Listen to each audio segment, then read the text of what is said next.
24절기 생태력의 17번째 절기가 할로입니다. 할로. 찻이슬, 그런 뜻이죠. 참이슬 말고 찻이슬. 할로는 찻이슬이 맺히는 절기. 참이슬 하니까 좋아하는 분들 많습니다. 근데 이 할로가 지나고 나니까 확실히 날씨가 앞뒤로, 아침 저녁으로 굉장히 차가워졌습니다. 제 고향에서는 이맘때쯤이면 화로를 방 안에 들여놨어요. 근데 이 화로가 불을 피웠다가 조금 지나면 그 위 재가 하얗게 이렇게 변합니다. 그 안에 있는 빨간 불을 보고 싶으면 그 재를 다 걷어내야 빨간 불을 볼 수가 있는데, 어쩌면 내 마음에 있는 주님의 빛, 생명의 빛을 정말 보려면 내 마음에 억겁으로 앉아있는 그런 여러 가지 세속적인 때를 벗겨내야 그 안에 정말 그리스도로 말미암은 생명의 빛이 보이지 않을까, 그런 생각을 해봅니다. 그리스도교 전통에 있어서 하나님께서 창조하신 세계 안에 창조의 면류관으로서 하나님의 형상을 담게 창조된 인간은 본래는 에덴 동산에서 하나님과 동일한 생명을 누렸습니다. 하나님과 같은 생명을 누렸습니다. 그러니까 사람은 하나님의 형상대로 창조된 그 사실로 이미 은혜를 입은 겁니다. 그런데 안타깝게도 첫사람 아담은 에덴 동산에서 그만 그 하나님의 형상을 상실해버리고 말죠. 사람은 그 하나님의 형상을 다시 회복해야만 행복할 수 있고, 하나님의 형상을 다시 회복해야만 하나님의 생명과 성품을 머금은 존재로서 정말 품격 있는 삶을 살아갈 수가 있습니다. 어떻게 우리가 에덴 동산에서 잃어버린 이 하나님의 형상을 회복할 수 있을까? 저명한 신학자인 메이엔도르프라는 분은 그런 말씀을 합니다. 은혜, 하나님께서 우리에게 주신 은혜는 곧 하나님의 성품에 참여하는 것이고, 또 참여한다고 하는 것은 하나님의 형상에 참여이다. 그러니까 하나님의 형상에 참여와 소통, 그리고 합일이라는 이 신앙의 목표를 우리가 가져야 된다는 겁니다. 믿으면 끝, 이게 아니고 우리에게는 정말 영적 진보를 위한 부단한 노력이 필요한 거죠. 하나님의 형상에 참여하려는 노력, 하나님과 소통하려는 노력, 그리고 합일, 하나님과 일치하려는 노력. 그 여정을 우리는 믿음이라고 표현을 하고, 믿음으로 하나님의 형상에 참여하고 하나님과 소통한 사람만이 하나님의 생명과 하나님의 성품으로 살아가게 되는 겁니다. 오늘 우리가 같이 읽은 구약과 서신서와 복음서의 말씀은 바로 그 믿음으로 살아가는 것이 어떤 건지를 우리에게 보여줍니다. 구약 성경에서 예레미야 선지자는 바벨론의 포로로 끌려가서 살고 있는 이스라엘 사람들을 향해서 너희는 집을 짓고 거기에 살며 텃밭을 가꾸고 그 열매를 먹어라, 그렇게 권면하고, 또 너희는 내가 사로잡혀 가게 한 그 성읍의 평안을 구하고 그를 위하여 여호와께 기도하라.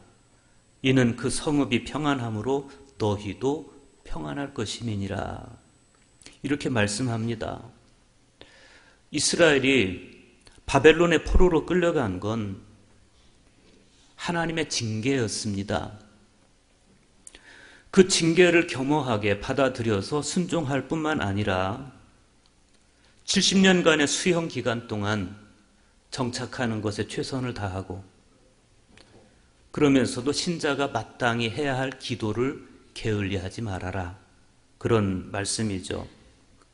그렇게 겸손하게 하나님께서 내게 주신 징계에 순종하면서 진정한 회개를 통해서 하나님께로 마음을 돌이키는 것, 그것이 수형 생활 동안 그들이 취할 수 있는 최선의 믿음의 행위이다. 그런 말씀입니다. 그런가 하면 오늘 서신서의 말씀에서 사도 바울은 자신이 받은 고난을 언급을 하면서 미쁘다 이 말이여 우리가 주와 함께 죽었으면 또한 함께 살 것이요 참으면 또한 함께 왕노릇할 것이다. 이렇게 고백을 합니다. 구약 성경에서 하나님께 징계를 받았던 이스라엘 백성들과 달리 바울에게 임했던 이 고난은 징계가 아닌 바울의 충성의 결과였습니다. 고난, 그 징계로서의 고난도 우리에게 올 수 있지만 충성하는 사람에게 임한 공의로운 고난도 있어요. 그런데 바울은 이 고난을 통해서 내가 주와 함께 죽고 주와 함께 부활할 것이다. 이렇게 고백을 함으로써 진짜 믿음으로 살아가는 참 모습이란 어떤 것인지를 우리에게 보여줍니다. 그런가 하면 복음서의 말씀에서 누가는 10명의 나병 환자가 나음을 입었는데 그중 한 사람만이 하나님께 영광을 돌리며 예수님께 돌아온 이야기를 소개합니다. 육신의 질병이 나은 것으로 만족하고 집으로 돌아간 9명과 예수님을 찾아와 감사함으로써 영혼까지 구원받은 단 한 사람의 이 대비되는 모습에서 우리는 믿음이 동기가 된 삶과 그렇지 못한 삶이 얼마나 또 어떻게 다른지를 알 수가 있어요. 오늘 복음서의 말씀을 좀 더 심층적으로 보겠습니다. 누가복음 17장 11절에서 13절 보십시오. 예수께서 예루살렘으로 가실 때 사마리아와 갈릴리 사이로 지나가시다가 한 마을에 들어가시니 나병 환자 10명이 예수를 만나 멀리 서서 소리를 높여 이르되 예수 선생님이여 우리를 불쌍히 여기소서 하거늘 그랬습니다. 예수님께서 예루살렘으로 가시던 길에 사마리아와 갈릴리 사이를 지나가시게 됐습니다. 한 마을에 들어가시다가 나병 환자 10명을 만났는데 그들은 멀찍이 서서 예수 선생님이여 우리를 불쌍히 여기소서 이렇게 큰 소리를 칩니다.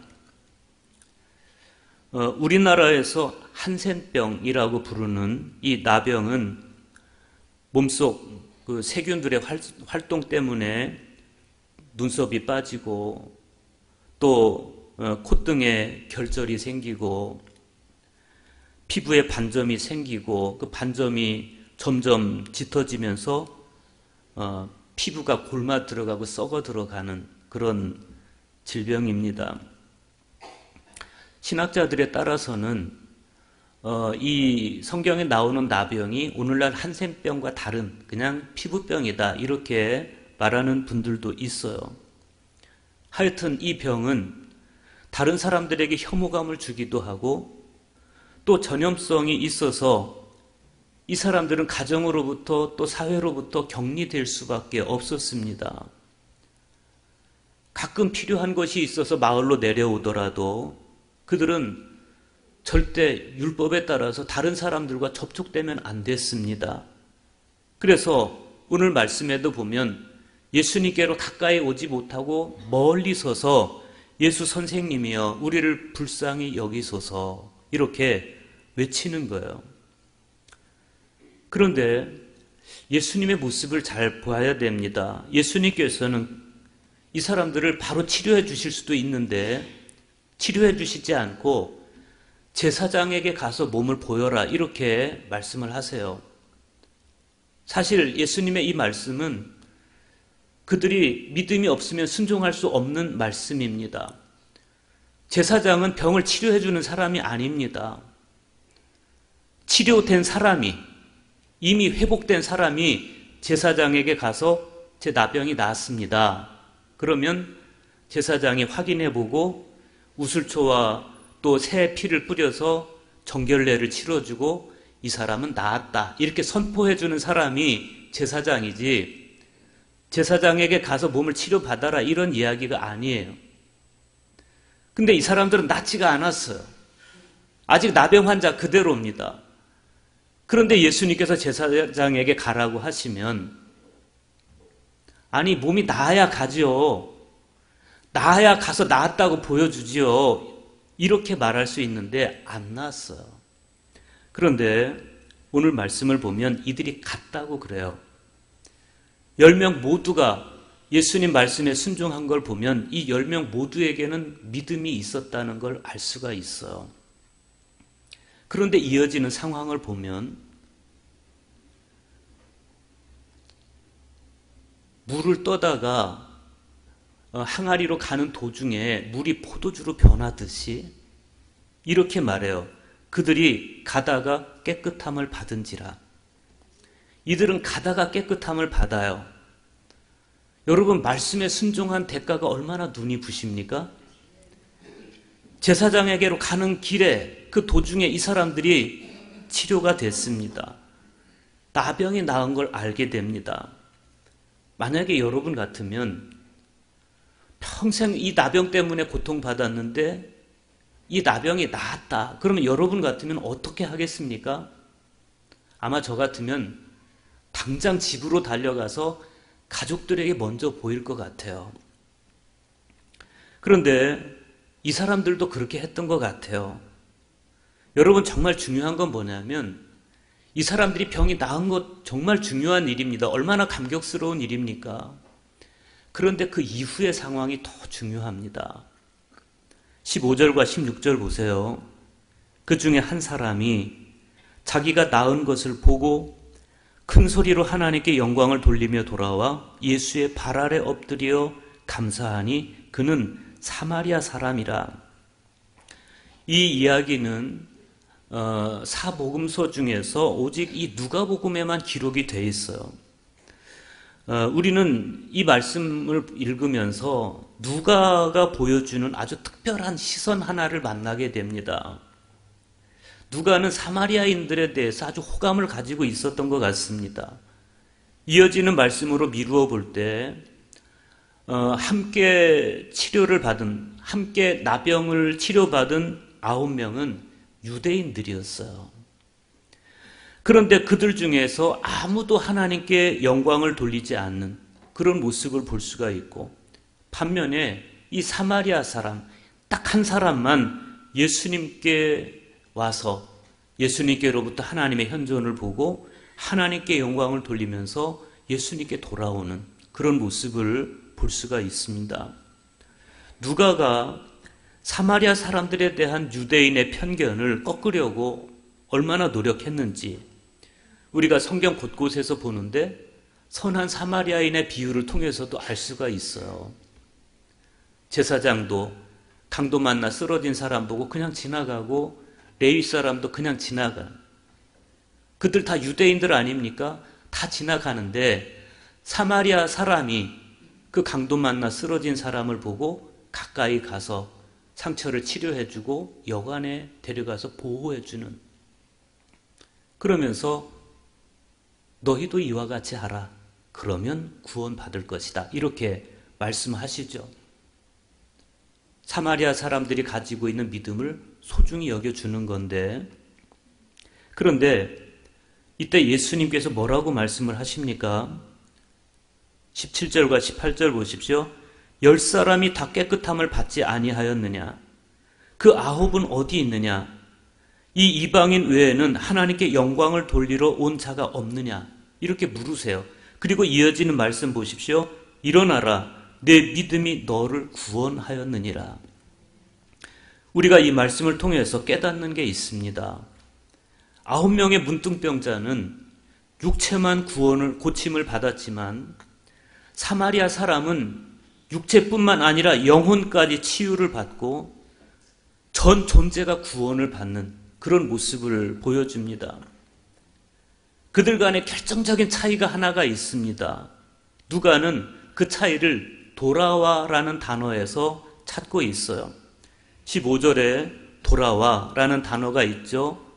이 문둥병자가 돌아왔다는 겁니다. 이 돌아와라는 단어를 히라보로 보면 휴페스트레젠, 그래서 회심한다, 이런 의미가 있어요.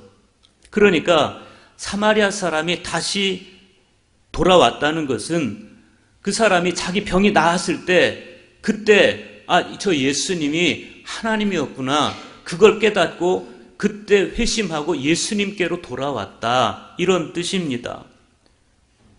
나머지 9명은 너무 기뻤습니다. 그래서 다 가족에게로 갔습니다. 아니면 제사장에게로 가서 몸을 보였을지도 모릅니다. 아무도 그 이후로 돌아오지 않았습니다. 그런데 사마리아 사람은 달랐습니다. 그는 마음이 예수 그리스도를 향해서 돌아섰고 하나님께 영광을 돌리면서 예수님께로 돌아와요. 믿음은 뭡니까? 믿음은 예수 그리스도를 향해서 온전히 돌아서는 것입니다. 우리가 온전히 예수 그리스도를 향해 돌아설 때 우리의 믿음이 완성이 되는 것입니다. 지난주 복음서의 말씀에서 예수님께서 하신 말씀을 다시 상기해 볼 필요가 있죠. 너희에게 겨자씨 한 알만한 믿음이 있었더라면 이 뽕나무더러 뿌리가 뽑혀 바다에 심기어라 하였을 것이요 그것이 너희에게 순종하였으리라. 그 말씀에 의하면 겨자씨 한 알만한 믿음이라도 있는 사람은 마치 뽕나무가 뿌리째 뽑혀서 바다에 심기듯이 내 마음에 깊이 뿌리 박고 있는 자아라는 뽕나무를 뿌리째 뽑아서 예수 그리스도께 심을 것이다. 그런 말씀이죠. 그것이 9명의 문둥병자와 사마리아 사람의 차이였습니다. 이런 사람을 무아의 사람이라고 그럽니다. 자아를 완전히 뿌리째 뽑아낸 사람입니다. 예수 그리스도를 진정으로 만난 사람은 그분 앞에서 나의 거짓된 자아를 다 뿌리째 뽑게 되어 있습니다. 사실 이 문둥병자는 지금껏 자아랄 것이 없는 그런 삶을 살아왔습니다. 하나님의 형상대로 지음받은 사람이었지만 그러나 그 하나님의 형상을 다 상실하고 일상적인 사람의 영역 밖에서 살아왔고 사람에게 속하지 못한 그런 삶을 살아왔습니다. 인간이었지만 비인간화된 삶을 살아왔습니다. 만약 예수님이 아니었더라면 이 사람은 내일도 모레도 그냥 그렇게 자아가 다 송두리째 뿌리 뽑힌 그런 삶을 살아갔을 것입니다. 그런데 이 사람은 예수님을 보는 순간에 진짜 사는 게 뭔지를 봤어요. 육체가 나은 것도 놀라운 사실이지만 정말 감사한 일이지만 그러나 그것은 사족에 불과했습니다. 그는 존재 전체가 예수님께 돌아옴으로써 존재 전체가 구원을 받는 쾌거를 이루게 됩니다. 이 사람이 예수님께 보인 감사 행위는 단지 예의 바른 행동, 인격적인 행동, 그게 아닙니다. 그 이상의 것입니다. 이 사람은 예수 그리스도를 통해서 사마리아인들에게까지 드리운 하나님의 은혜를 보았고 그리고 그 하나님의 은혜를 찬미하기 위해서 다시 예수님께로 돌아와요. 그런 측면에서 보면 이 이방인 외에는 하나님께 영광을 돌리러 온 자가 없느냐. 예수님의 이 부름 속에는 굉장한 안타까움이 배어 있습니다. 단지 육체만 치유받고 영혼은 치유받지 못한 채 집으로 돌아가 버린 나머지 9명에 대한 안타까움, 그것이 다시 돌아온 자가 이 한 사람밖에 없느냐, 그런 말씀이죠. 여러분, 인간이 단지 육체로만 지어진 존재라면 육체가 치유된 것으로 만족해도 되는 겁니다. 인간이 육체로만 만들어진 존재라면 육체만 치유받으면 되는 겁니다. 그러면 모든 게 좋은 겁니다. 그러나 사람은 육체로도 지어졌지만 정신적인 존재이기도 하고 무엇보다도 사람은 영적인 존재입니다. 그래서 사람의 건강을 이야기할 때 육체적인 건강, 정신적인 건강, 영적인 건강을 같이 이야기하는 겁니다. 하나님의 형상과 닮게 창조된 인간은 에덴 동산에서 상실한 하나님의 형상, 다시 말하면 하나님의 생명과 성품까지 회복해야만 비로소 구원이 완성되는 그런 존재입니다. 은혜란 곧 참여이고 그 참여란 하나님의 형상의 참여입니다. 하나님의 형상의 참여와 소통과 합일, 우리의 신앙의 목표를 거기까지 둬야 된다는 거예요. 육신이 치유받아서 신앙생활의 목표가 성취되는 게 아닙니다. 경제적으로 부유하게 되면 신앙의 목표가 성취되는 게 아닙니다. 세속적인 복을 받는 게 신앙적인 목표가 성취되는 게 아닙니다. 우리가 잃어버린 하나님의 형상을 회복해야, 영적 건강을 회복해야 그때 비로소 우리는 진정으로 회복할 걸 회복하게 되는 것이고 진정한 행복은 거기 있어요. 우리가 하나님의 형상을 회복할 때 그때 비로소 주님은 우리에게 내 믿음이 너를 구원하였느니라 이렇게 말씀해 주시는 겁니다. 오늘 구약성경에서 에레미야 선지자는 좀 선뜻 이해하기 어려운 그런 예언을 합니다. 에레미야 29장 4절에서 7절 보십시오. 만군의 여호와 이스라엘의 하나님께서 예루살렘에서 바벨론으로 사로잡혀 가게 한 모든 포로에게 이와 같이 말씀하시니라. 너희는 집을 짓고 거기에 살며 텃밭을 만들고 그 열매를 먹으라. 아내를 맞이하여 자녀를 낳으며 너희 아들이 아내를 맞이하며 너희 딸이 남편을 맞아 그들로 자녀를 낳게 하여 너희가 거기서 번성하고 줄어들지 아니하게 하라. 너희는 내가 사로잡혀 가게 한 그 성읍의 평안을 구하고 그를 위하여 여호와께 기도하라. 이는 그 성읍이 평안함으로 너희도 평안할 것임이라. 당시 포로로 끌려가 있던 유민들은 바벨론이 곧 패망할 것이고 머지않아 우리는 고향으로 돌아갈 수 있다. 이 거짓 예언을 믿고 가슴이 부풀어 있었습니다. 그렇지만 그들은 그 이전에 왜 우리가 이 바벨론의 포로로 끌려올 수밖에 없었는지를 먼저 성찰해야 됐습니다. 그들은 우상숭배에 빠져 있었고 하나님의 형상을 상실한 채 하나님과의 소통마저 다 끊어진 채 온통 땅의 것에 마음을 빼앗기고 그리고 진정한 생명, 하나님의 생명에서 점점 멀어지고 있었습니다. 하나님께서 그들을 애굽에서 탈출시키시고 이스라엘이라는 새로운 나라를 건설해서 거기 살게 하신 것은 그렇게 땅의 것으로 만족하고 우상이 주는 것들로 만족하고 살아가라고 그렇게 그들을 출애굽시킨 게 아닙니다. 사람이 떡으로만 살 것 아니요 하나님의 입으로 나오는 말씀으로 살아가는 것이 어떤 것인지를 보여주라고 그 강대국들 사이에 이스라엘을 건설해서 거기서 살게 하신 거예요. 그런데 그들은 출애굽의 목적도 상실하고 하나님의 말씀도 다 버리고 그냥 떡에 집착하는 삶을 살아버리고 말아요. 그냥 주변에 있던 다른 고대 근동의 국가들과 하나도 다를 바 없는 그런 천박하고 속된 삶을 살아버리고 말아요. 그렇게 살아도 하나님 형상에 참여하는 것이라면 그러면 그냥 그렇게 살도록 하나님이 내버려 두셨을지도 모르지요. 그러나 그렇게 살아가는 것은 그렇게 떡에 집착하고 땅에 집착해서 살아가는 것은 하나님의 형상을 잃어버린 그대로 살아가는 것이고 하나님의 소통도 상실한 채 살아가는 것이고 하나님의 생명을 잃은 채 살아가는 것이기 때문에 하나님께서는 그들을 바벨론의 포로로 보내서 70년이라는 긴 복역의 세월을 보내게 하시는 겁니다. 그 복역의 기간을 통해서 다시 그들이 회개하고 하나님의 형상을 회복하고 하나님과의 소통이 다시 시작되고 하나님의 생명에 참여한 존재로 성숙하게 서기를 하나님은 원하신 겁니다.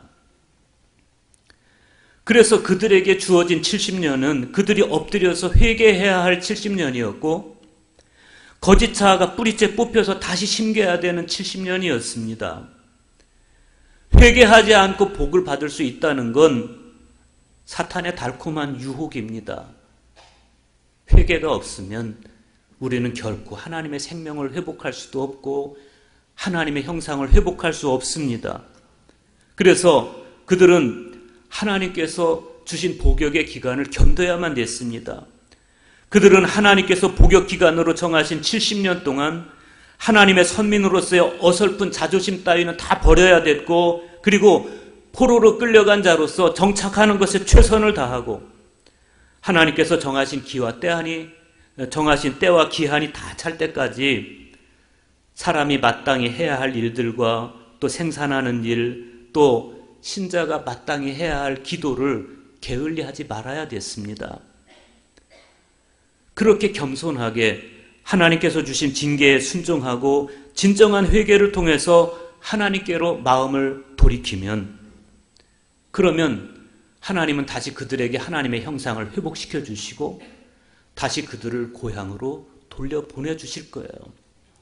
그때 비로소 구원이 완성되는 거예요. 오늘 서신서에서 사도 바울은 말씀합니다. 디모데후서 2장 8절에서 10절을 보십시오. 내가 전한 복음대로 다윗의 씨로 죽은 자 가운데서 다시 살아나신 예수 그리스도를 기억하라. 복음으로 말미암아 내가 죄인과 같이 매이는 데까지 고난을 받았으나 하나님의 말씀은 매이지 아니하니라. 그러므로 내가 택함 받은 자들을 위하여 모든 것을 참음은 그들도 그리스도 예수 안에 있는 구원을 영원한 영광과 함께 받게 하려 함이라. 우리는 예수 그리스도를 기억해야 됩니다. 그분이 왜 죽으셨는지, 왜 부활하셨는지를 알아서 주님의 죽음과 부활이 헛되지 않도록 해야 됩니다. 질병이나 죽음 등 세상의 모든 것이 나를 올가매어도 그 무엇에도 매이지 않는 하나님의 말씀은 일관되게 우리를 향해서 구원의 길을 제시해주고 있습니다. 그 구원의 길은 철저하게 예수 그리스도 안에 있고 예수 그리스도 안에만 영원한 영광이 있습니다. 왜 우리가 예수 그리스도 안에 굳게 서야 됩니까? 예수 그리스도를 통해서만 하나님의 형상이 회복되기 때문인 것이고 예수 그리스도를 통해서만 우리가 하나님의 형상을 회복할 수 있기 때문에 그런 것입니다. 그분의 말씀을 듣고 돌이킬 때만 우리는 비로소 그리스도인으로서의 새로운 출발점에 서게 되는 것입니다. 바울은 계속해서 말씀합니다. 미쁘다 이 말이요 우리가 주와 함께 죽었으면 또한 함께 살 것이요 참으면 또한 함께 왕노릇할 것이요 우리가 주를 부인하면 주도 우리를 부인하실 것이라. 우리는 미쁨이 없을지라도 주는 항상 미쁘시니 자기를 부인하실 수 없으시리라. 주와 함께 죽는 자만이 주와 함께 살 것입니다. 믿음으로 그리스도의 고난과 죽음과 부활에 참여한 사람, 그럼으로써 주님께서 내 믿음이 너를 구원했다고 인정해 주는 사람이 진정한 그리스도인의 모습입니다. 그는 참으로 은혜를 아는 사람이고 하나님의 형상을 회복한 사람이고 하나님의 생명에 참여한 사람인 것이죠. 그리스도인이 된다는 건 그런 겁니다. 창조 때 주어진 하나님의 형상을 그리스도를 통해서 다시 되살려 깨우고 성령의 은총 안에서 지금 하나님의 호흡으로 살아가는 사람입니다. 우리 그리스도교는 교리를 가지고 있습니다. 교리를 알고 교리를 지키는 건 굉장히 중요합니다. 그러나 교리에 머무르면 안 됩니다. 우리는 교리를 넘어서서 성화를 위해서 그리고 하나님의 형상 회복을 위해서 부단히 기도하고 애써야 됩니다. 일찍이 성태 바실리라든지 성 요한 크리소스톰은 모든 그리스도인은 단 하나의 소명회로 부르심을 받았으니 곧 수행자가 되는 것이다. 그렇게 말씀했습니다. 수행자라는 것은 하나님의 형상을 회복하기 위해서 내 안에 거짓된 것들과 부단히 끊임없이 투쟁하면서 매 순간 그리스도를 향해서 돌아서는 사람입니다. 그런 사람을 향해서 수행자라고 불러요. 그리스도인은 수행자가 되어야 됩니다. 육신의 만족이 채워졌다고 금세 다시 세상으로 달려가는 사람이 아니고 그리스도를 매일매일 바라보면서 매일매일 그분과 소통하면서 매일매일 그분의 뜻으로 내 존재를 채우는 사람이 그리스도인입니다. 구원이란 다른 말로 존재의 완성입니다. 그리스도를 통한, 그리스도로 인한 존재의 완성. 그것만이 우리의 행복을 완성시켜줍니다. 그래서 우리의 진정한 행복은 그리스도 안에 있는 것이에요. 9명의 사람이 다 세상을 향해 달려갈 때 내 존재를 완성시켜 주시고 내 생명을 완성시켜 주시고 내 행복을 완성시켜 주실 그리스도께로 단호하게 돌아서서 그분께로 달려와서 그분께 무릎 꿇고 그분께 영광을 돌리며 이제는 나 아닌 그리스도로 살아가려는 그 사람, 그분의 생각이 내 생각이고 그분의 뜻이 내 뜻인 삶을 이제부터 살아가겠다라고 결단하고 그럼으로써 비로소 하나님의 형상을 회복하고 하나님의 생명을 회복하고 그리고 내 안에 진정한 그리스도인으로서의 정체성을 회복한 저와 여러분 될 수 있기를 간절히 축복합니다.